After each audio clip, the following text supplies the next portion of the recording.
Class कौन सी है ये? क्लास 6 का टॉपिक नंबर 5। नाम क्या टॉपिक का? पृथ्वी के प्रमुख परिमंडल। पृथ्वी के प्रमुख परिमंडल। पढ़िएगा। जैसा कि आप पहले अध्याय में पढ़ चुके हैं कि पृथ्वी एकमात्र ऐसा ग्रह है जहाँ जीवन है। Very good. पृथ्वी एकमात्र ऐसा ग्रह है फिलहाल ज्ञात, हालांकि हम बहुत संभावनाएं तलाश रहे हैं, मंगल ग्रह पर मिल जाए, कहीं और मिल जाए, कहीं या बृहस्पति के किसी उपग्रह पर जीवन मिल जाए, परंतु फिलहाल हमारे सौर मंडल में एकमात्र ग्रह है, ठीक है ना, जहां जहां जीवन है, इसलिए इसे लाइव प्लैनेट भी बोलते हैं।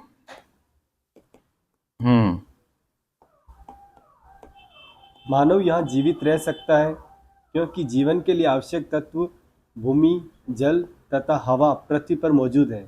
भूमि, जल और हवा।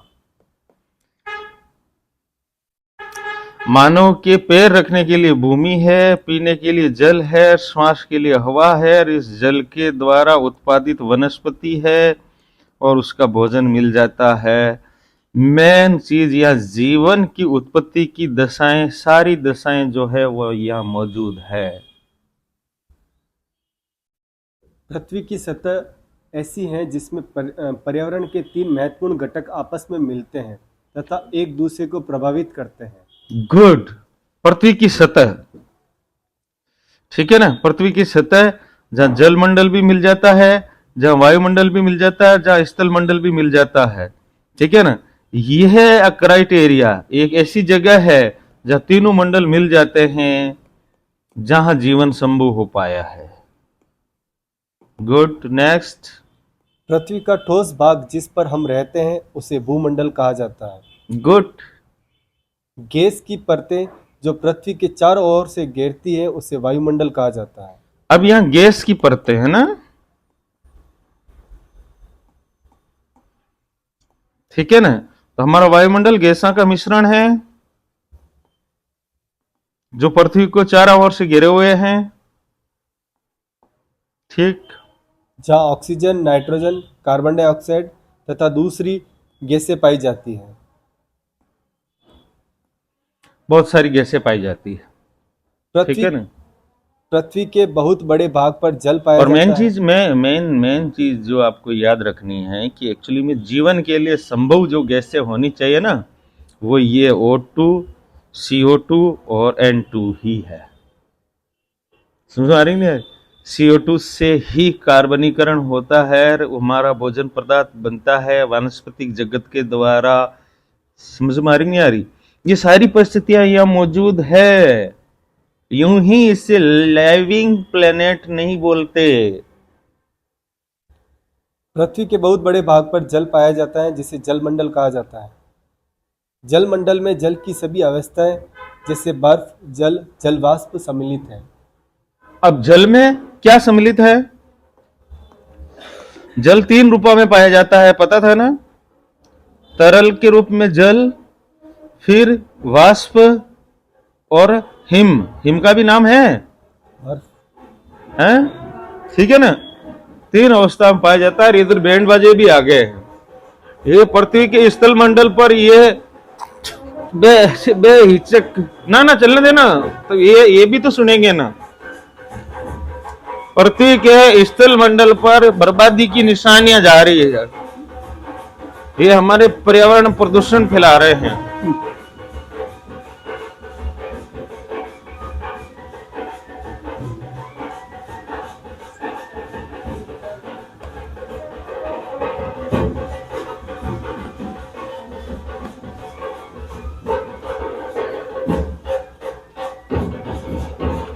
थोड़ा भाटी आवाज तेज रखा कर, बुलंद आवाज से बोल।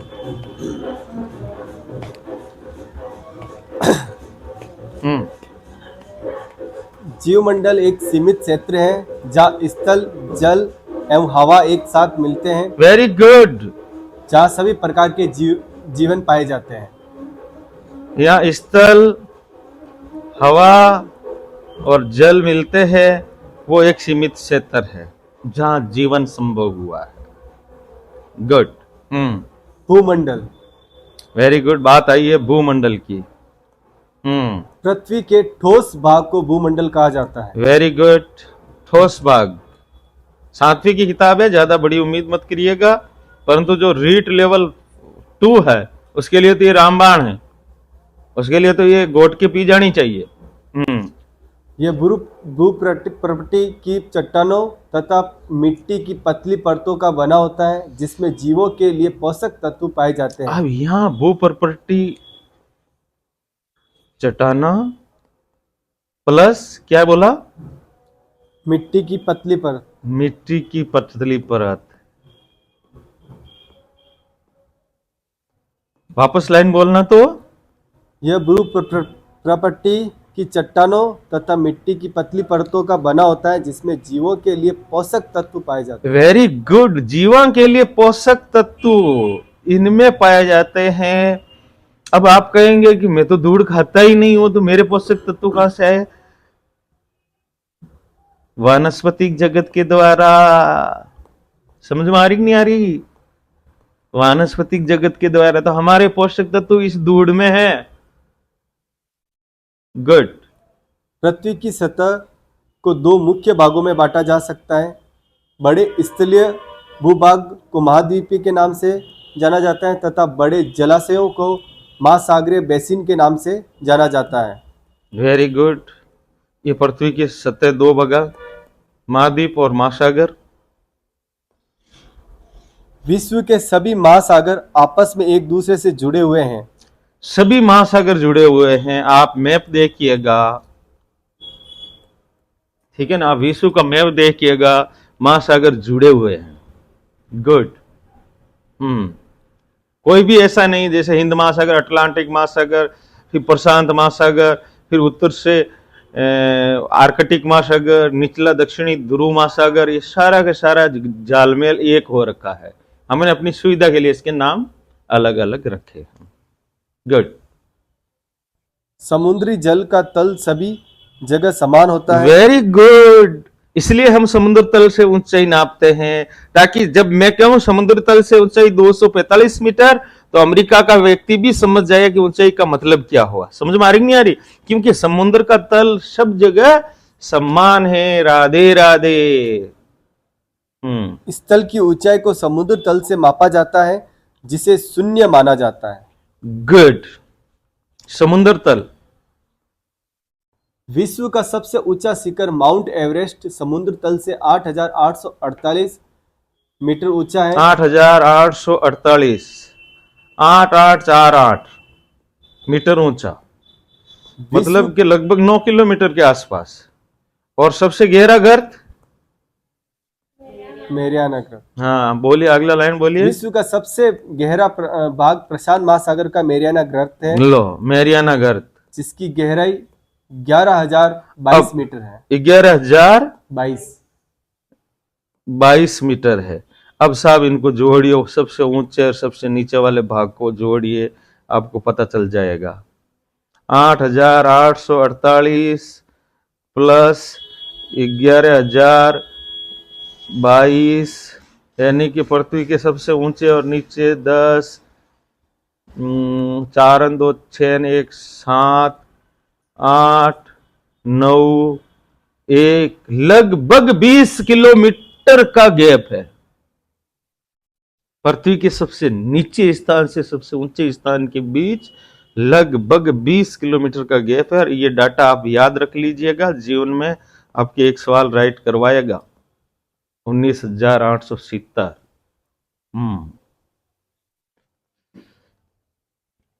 महाद्वीप। हाँ, पृथ्वी पर 7 प्रमुख महाद्वीप हैं। अच्छा। ये विस्तृत जलाशय जल राशि के द्वारा एक दूसरे से अलग है। ये महाद्वीप हैं एशिया, यूरोप, अफ्रीका, उत्तर अमेरिका, दक्षिण अमेरिका, ऑस्ट्रेलिया, अंटार्कटिका। विश्व के मानचित्र को देखें तथा ध्यान दीजिए कि इन स्थल का बहुत बड़ा भाग उत्तरी गोलार्ध में पाया जाता है। Very good. स्थल भाग, भूमध्य रेखा। अपन जब अक्षांश देशांतर हमने पढ़े थे तो हमने पढ़ा था कि विषुवत रेखा हमारी पृथ्वी को बीचों बीच से दो गोलार्धा में बांटती है। समझ में आएगी ये बात? तो स्थल मंडल जो ज्यादा है वो उत्तरी गोलार्ध में है, जल मंडल जो ज्यादा है वो दक्षिणी गोलार्ध में है। तो जनसंख्या जो है सर्वाधिक जो रहती है वो उत्तरी गोलार्ध में रहती है। समझ में आ रही ना हरी? तो यूं कह दो उत्तरी गोलार्ध में मिन्नक है और दक्षिणी गोलार्ध में मछलियां हैं। मिन्नकर मछली रो मेल है। आगे बढ़ो भाई। एशिया अच्छा, विश्व का सबसे बड़ा महाद्वीप है। एशिया यह पृथ्वी के कुल क्षेत्रफल के 1/3 भाग में फैला है। Very good. यह महाद्वीप पर पूरी- क्या क्या ये क्या बोला ये क्या बोला? यह पृथ्वी के कुल क्षेत्रफल के 1/3 भाग में फैला नहीं, लाइन ही गलत है ये। वापस पढ़ो इसको। है। विश्व का सबसे बड़ा महाद्वीप है। यह पृथ्वी के कुल क्षेत्रफल के 1/3 भाग में फैला है। कुल धरातलीय क्षेत्रफल का 1/3 भाग है। कुल धरातलीय क्षेत्रफल का। Very good. काट दो इसको। 1/3 भाग। ध्यान रखना। एक्चुअली में हम जानते हैं कि पृथ्वी पर जल कितना है? 71%। तो स्थल मंडल है 29%। ठीक है ना? इसका 1/3 भाग है महाद्वीप एशिया। ये ध्यान रखना। समझ में आ रही कि नहीं आ रही? गुड। यह महाद्वीप पूर्वी गोलार्ध में स्थित है। लगभग हाँ, पूरे पूर्वी गोलार्ध में है। पूर्वी गोलार्ध कैसे समझ गए आप? जब हमने अक्षांश और देशांतर पढ़े थे तो ग्रीनविच रेखा के पूर्व में पूर्वी गोलार्ध, ग्रीनविच रेखा के पश्चिम में पश्चिमी गोलार्ध, विषुवत रेखा के उत्तर में उत्तरी गोलार्ध, विषुवत रेखा के दक्षिण में दक्षिणी गोलार्ध। बोलो राधे राधे। हाँ, जोर से बोलो। राधे राधे। यस। कर्क अब खांसी चली ना? हाँ, हाँ, मैं सुबह 4 बजे आकर बैठता हूं यहाँ। कर्क रेखा इस महाद्वीप से होकर गुजरती है। एशिया के पश्चिम में यूराल पर्वत है जो इसे यूरोप से अलग करता है। तो कर्क रेखा इसके दक्षिण से होकर गुजरती है, पहली बात। दूसरा, यूरोप महाद्वीप से अलग करता है यूराल श्रृंखला। एक पर्वत श्रृंखला है। आप एक जिंदगी में काम कर सको तो एक एटलस लीजिएगा और सारे इनको मैप पे देखने का प्रयास कीजिएगा। यूरोप एवं एशिया के संयुक्त भूभाग को यूरेशिया, यूरोप प्लस एशिया कहा जाता है। अब शब्द आता है यूरेशिया। तो यूरेशिया का मतलब होता है Europe plus Asia. Very good, very good. Radhe Radhe. ये ट्रिक बहुत अच्छी लगी मेरे को, है ना? यूरोप।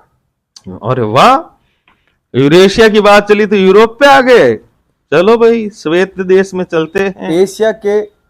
एशिया से बहुत छोटा है। Very good. यह महाद्वीप एशिया के पश्चिम में स्थित है। पश्चिम में है। Very good. आर्कटिक वृत्त इससे होकर गुजरता है। आर्कटिक वृत्त, आर्कटिक वृत्त जानते हो ना? अब देखिए, एक्चुअली में हमने कल पढ़ा था। अरे हमने पढ़ा था कि नहीं पढ़ा था? पढ़ा था। 66.5 डिग्री। यह है आर्कटिक वृत्त। समझ में आ रही? समझ में आ रही? आर्कटिक वृत्त यानी उत्तरी ध्रुवीय वृत्त। ठीक है ना? अब यह परीक्षा में पूछा जा सकता है, आर्कटिक वृत्त किस महाद्वीप से होकर गुजरता है? तो यूरोप से। यह 3 तरफ से जल से घिरा है। Very good. इसलिए इसको प्रायद्वीपों का प्रायद्वीप भी बोलते हैं। 3 तरफ से जल से घिरा हुआ है। अफ्रीका। सर्वाधिक प्रायद्वीप आपको कहां मिलेंगे? यूरोप में। यूरोप खुद 3 तरफ से घिरा हुआ है, यानी कि प्रायद्वीपों का प्रायद्वीप। अब किसके बारे में बात कर रहे हो भाई जी? अफ्रीका। हम्म। एशिया के बाद विश्व का दूसरा सबसे बड़ा महाद्वीप है। एशिया के बाद दूसरा बड़ा। Very good. विषुवत या 0 डिग्री अक्षांश इस महाद्वीप के लगभग मध्य भाग से होकर गुजरती है। इस महाद्वीप से मध्य स्थित विषुवत, तो इसका मतलब क्या हुआ कि तीनों महत्वपूर्ण रेखाएं इस महाद्वीप से होकर गुजरने वाली है। कर्क रेखा और मकर रेखा।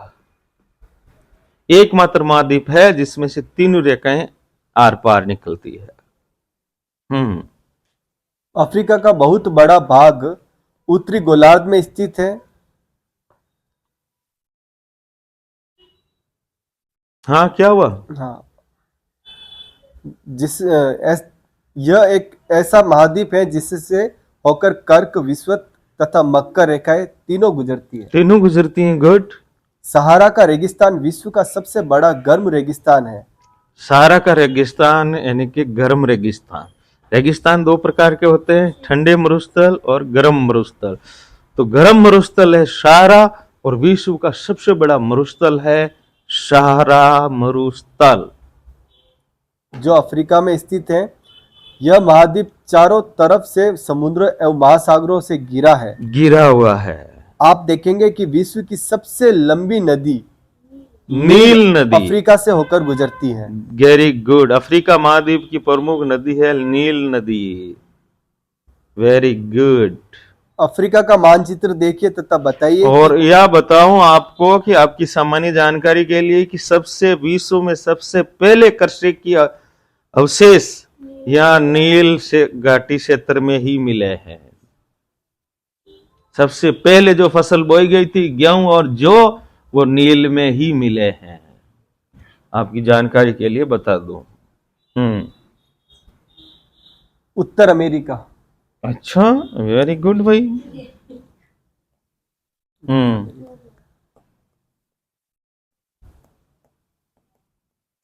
विश्व का तीसरा सबसे बड़ा महाद्वीप है।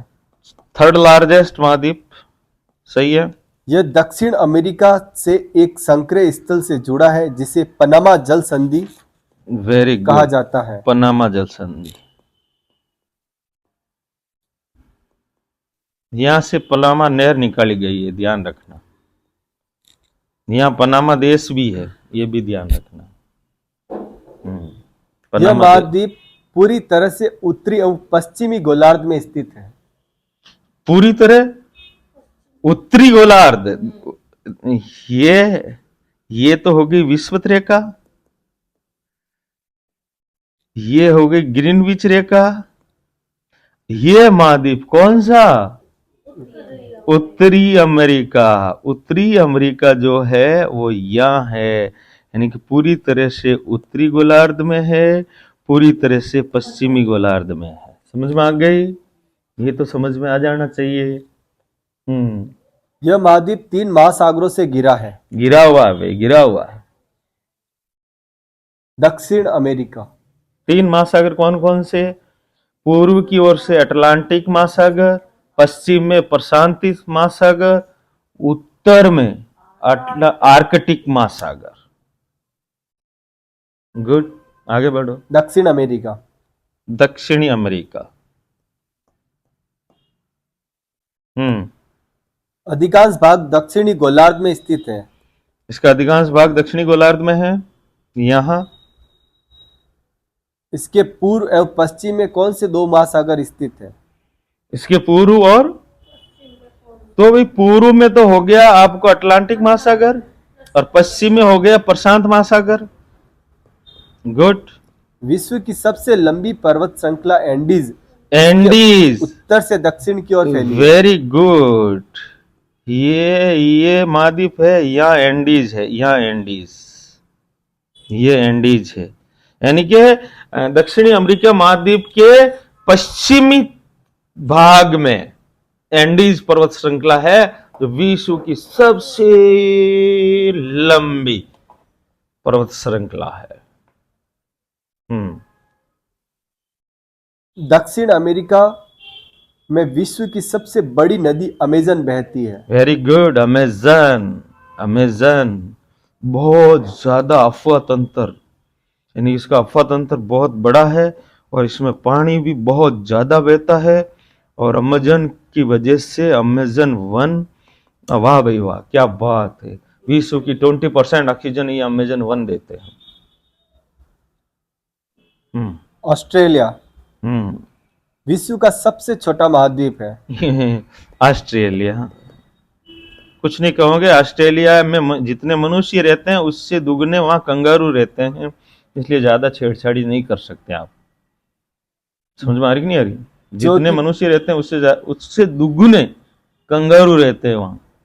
और कंगारू भी कैसे, ठीक है ना, पैदा तो करते हैं बच्चा, निकालते नहीं बाहर, ठीक है।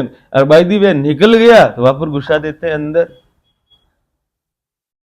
ऐसे जानवर केवल ऑस्ट्रेलिया में पाए जाते हैं। ऐसे जानवर केवल ऑस्ट्रेलिया में पाए जाते हैं। आपको पता भी नहीं चला। टबरियोक नीरियो, दैट इज कॉल्ड कंगारू।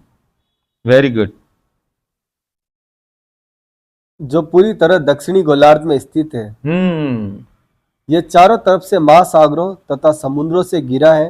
इसे द्वीपीय महाद्वीप कहा जाता है। द्वीपीय महाद्वीप, वेरी गुड। प्रायद्वीपीय महाद्वीप तो आप समझ गए, ये द्वीपीय महाद्वीप। गुड। अंटार्कटिका। अब अंटार्कटिका को आपको समझने के लिए थोड़ा सा इधर ध्यान दीजिए, क्योंकि यहां आर्कटिक है,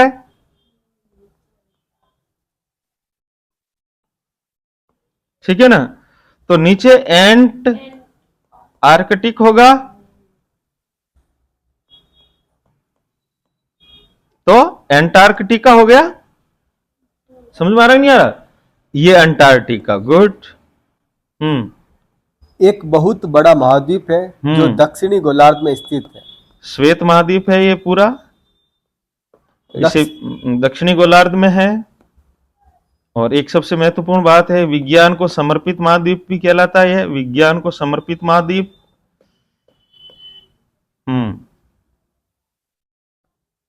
दक्षिणी ध्रुव इस महाद्वीप के मध्य में स्थित है।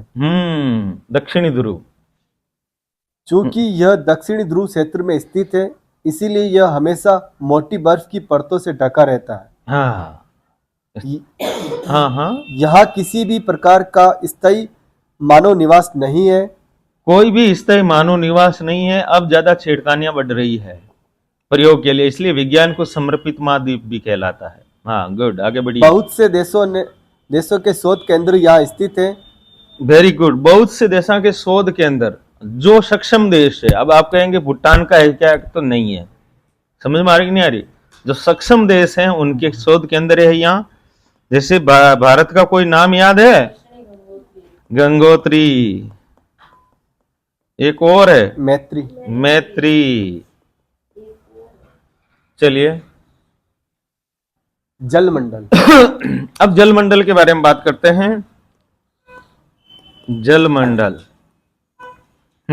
बोलिए भाई बाटी जी। पृथ्वी को नीला ग्रह कहा जाता है। नीला ग्रह कहा जाता है। नीला ग्रह एक्चुअली में देवनारायण जी के घोड़े का नाम भी था। और मैं ये कह रहा है नीला ग्रह, तो नीला ग्रह तो देवनारायण जी के घोड़े का नाम है। नीला ग्रह, हाँ, ब्लू प्लेनेट। समझ में आ रही नहीं आ रही? क्यों? क्योंकि हम पढ़ रहे हैं जलमंडल। क्योंकि 71% पार्ट्स ऑफ वाटर। पृथ्वी का 71% भाग जल तथा 29% भाग स्थल है। क्या बात है। जलमंडल में जल के सभी रूप उपस्थित हैं। जलमंडल में जल के सभी रूप। जल 3 रूपों में पाया जाता है, ठोस, तरल, गैस। इसमें महासागर एवं नदियां, झीलें, हिम नदियां, भूमिगत जल तथा वायुमंडल की जल वाष्प सभी भूमिगत जल भी है। मतलब जब भी हम जलमंडल के बारे में बात करते हैं तो सभी रूपों में व्याप्त मौजूद जल, चाहे भूगर्भीय जल है चाहे नदिया में बह रहा हो, चाहे तालाब में पड़ा हो, चाहे बर्फ के रूप में पड़ा हो, चाहे महासागरा में पड़ा हो। क्या कहेंगे? गुड। पृथ्वी पर पाए जाने वाले जल का 97% से अधिक भाग महासागरों में पाया जाता है। 97% महासागरा में, इसका मतलब पृथ्वी पे इतना जल है, उसमें से 97% तो खारा हो गया। अब आपके बचा 3%। वह इतना खारा होता है कि मानव के उपयोग में नहीं आ सकता। Oh shit. शेष जल का बहुत बड़ा भाग बर्फ की परतों एवं हिम नदियों अब इसका भी बहुत बड़ा भाग, राम राम राम राम राम, बहुत बड़ा भाग, 3% का भी बहुत बड़ा भाग। क्या क्या? बर्फ की परतों, बर्फ और हिमनदा में, नदियों और भूमिगत जल के रूप में पाया जाता है। और भूमिगत जल के रूप में। ठीक है, राम राम राम। हाँ। जल का बहुत कम भाग अलवण जल के रूप में पाया जाता है, जो मनुष्य के इस्तेमाल में आता है। बहुत कम है, लगभग 1% के आसपास जो टोटल जल है उसका 1% उसकी पहुंच में। मैं 1% बहुत ज्यादा बता रहा हूं क्योंकि एग्जैक्ट मेरे पास डाटा नहीं है, जबकि मान के चलिए कि 1% से भी कम हमारे पास पीने के उपयोग के लिए पानी, धोने के लिए भी ये 1% ही है। उसके लिए समुद्र से अलग से नहीं लाने की जरूरत है, ठीक है ना। धोने के लिए भी यही है, नहाने के लिए भी यही है। यही कारण है कि नीले ग्रह में रहने के बावजूद हम पानी की कमी महसूस करते हैं। ये एक्चुअली दूसरे ग्रह पर लोग रहने वाले क्या सोचते होंगे अपने बारे में कि पृथ्वी के लोग प्यासे हैं,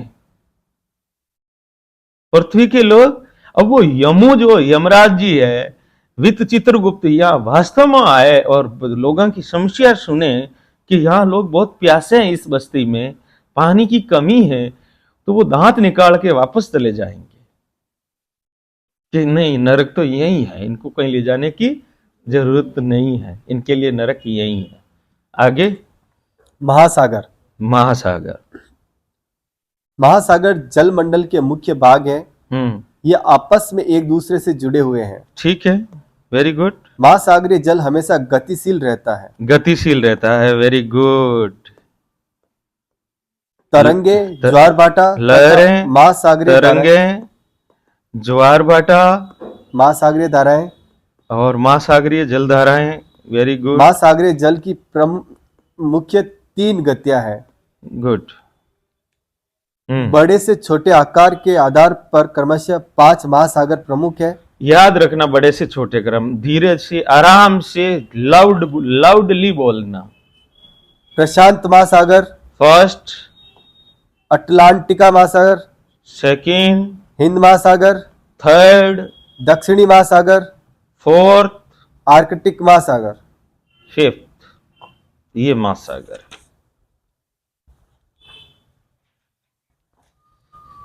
प्रशांत महासागर सबसे बड़ा महासागर है। प्रशांत महासागर सबसे बड़ा महासागर, वेरी गुड। यह पृथ्वी के 1/3 भाग में फैला है।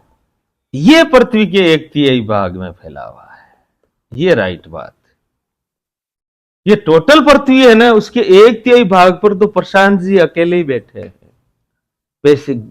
पैसिफिक ओशियंस, ओहो कहीं हो भाई, मत पैसिफिक पैसिफिक हो जाना थाने कौन कहवे, पसरो जीता पसरो, राइट। पृथ्वी का सबसे गहरा भाग मेरियाना गर्त प्रशांत महासागर में ही स्थित लो, पैसिफिक यूं ही पैसिफिक नहीं है, सबसे गहरा गर्त मेरियाना ट्रेंच प्रशांत महासागर में ही है। प्रशांत महासागर लगभग वृत्ताकार है। वृत्ताकार आप देखेंगे, एक्चुअली में आप विश्व का नक्शा देखिए तो यूं जैसे ऑस्ट्रेलिया से फिर ऊपर चाइना, दक्षिणी चीन सागर, फिर जापान, फिर अलास्का, फिर दक्षिणी अमेरिका, नहीं उत्तरी अमेरिका, फिर दक्षिणी अमेरिका, यूं, यस, एकदम ये गोलाकार हो जाता है, राइट, वेरी गुड। ये चीज बहुत बढ़िया फाइंड, अच्छी फाइंड आउट की भाई। एशिया, ऑस्ट्रेलिया, उत्तर एवं दक्षिण अमेरिका के इसके चारों ओर स्थित है। एक पर्सन बन सकता है, प्रशांत महासागर से लगते हुए महाद्वीपों के नाम।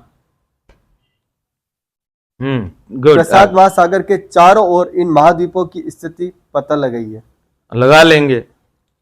अटलांटिका महासागर विश्व का दूसरा सबसे बड़ा महासागर है। अटलांटिक महासागर। यह अंग्रेजी भाषा के एस अक्षर के आकार का है। यस, एस अक्षर के आकार का है। गुड। इसके पश्चिमी किनारे पर उत्तर एवं दक्षिणी अमेरिका है। पश्चिमी अटलांटिक महासागर का पश्चिमी किनारा है उत्तरी अमेरिका, दक्षिणी अमेरिका। पूर्वी किनारा है यूरोप और अफ्रीका महाद्वीप। अटलांटिका महासागर की तट रेखा बहुत अधिक दंतुरित है। दंतुरित होने की वजह से यह नेचुरल बंदरगाह बहुत है। हाँ, प्राकृतिक पोताश्रय। यह अनियमित एवं दंतुरित तट रेखा प्राकृतिक पोताश्रयों एवं पतनों के लिए आदर्श स्थिति है। ठीक है ना। इसलिए नेवी में हमेशा यूरोप, विशेषकर इंग्लैंड की नेवी को मुकाबले कोई नेवी नहीं बनी थी। ये तो अब बनी है जब थोड़ी सी सुविधा हुई है। बाकी 18वीं, 19वीं, 17वीं सदी में ब्रिटिश नेवी के मुकाबले कोई नेवी नहीं थी। यूरोप की नेवी बहुत महान नेवी थी। व्यापार की दृष्टि से यह सबसे व्यस्त महासागर है। यस। अब क्योंकि सर्वाधिक कंज्यूमर्स कहाँ रहते हैं विश्व के? आप क्या सोचते हैं कि हम 140 करोड़ भारतीय सर्वाधिक कंज्यूमर है?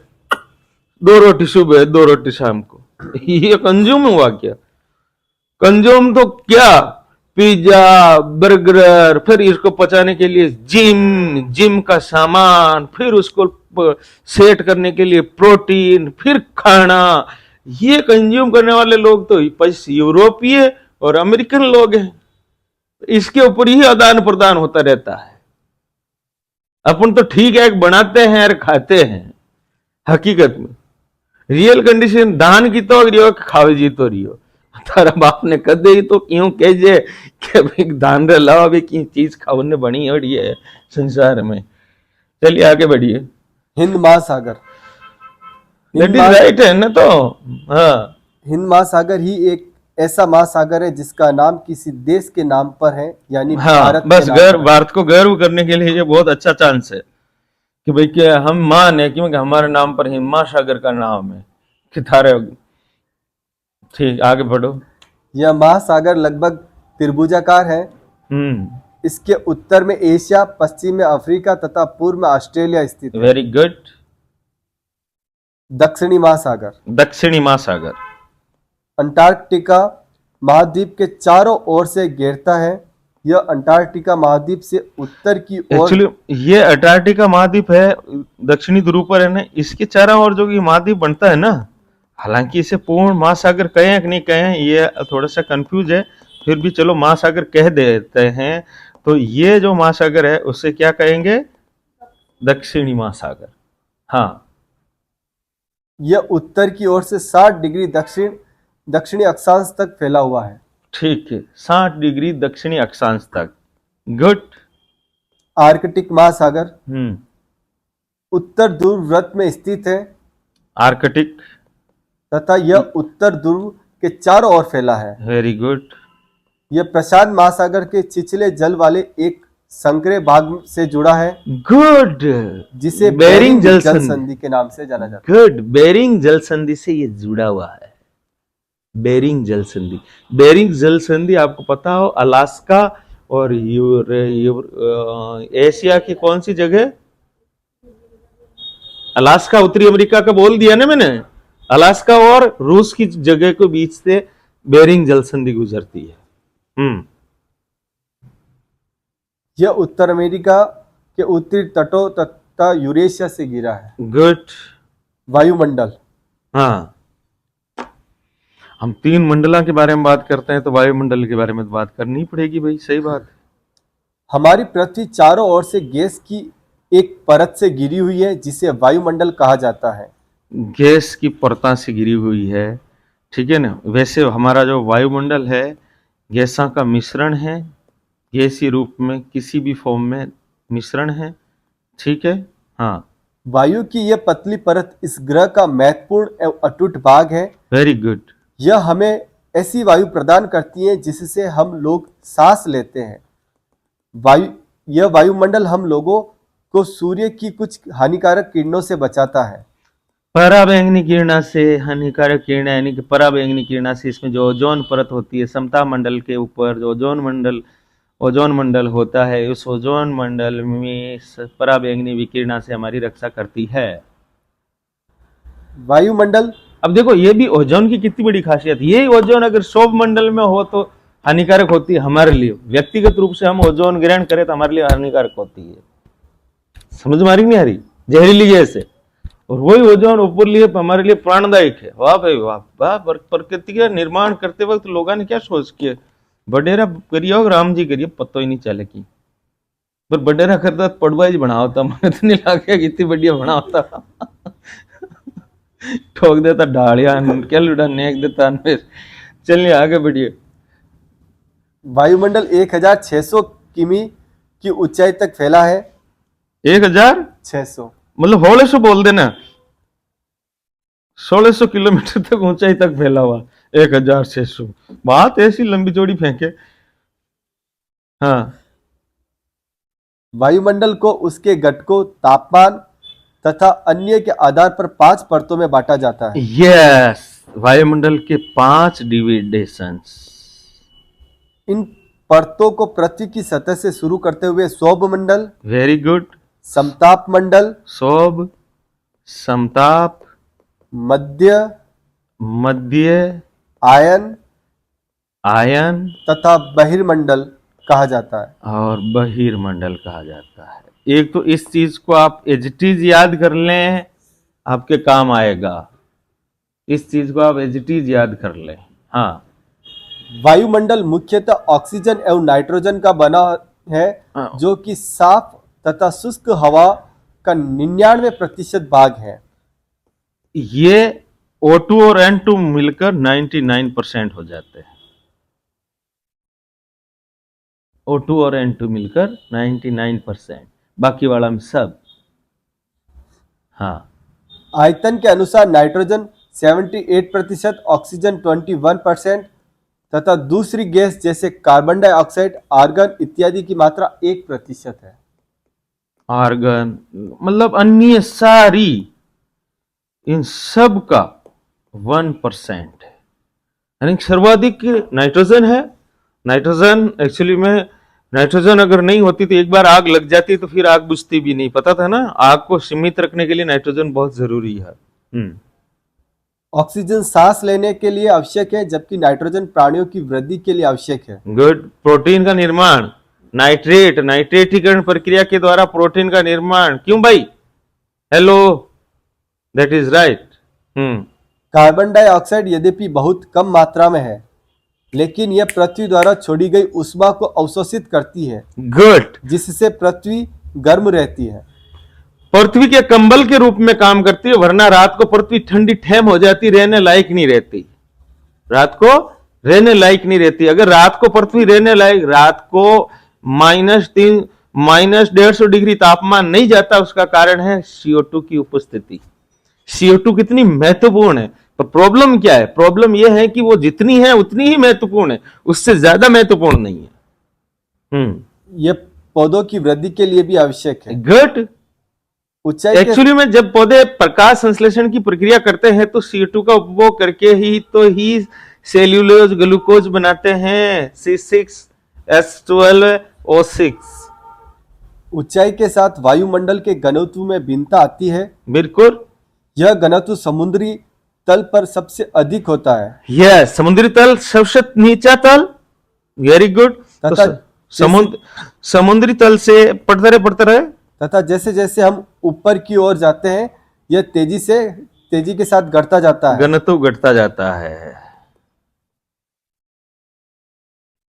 Very good.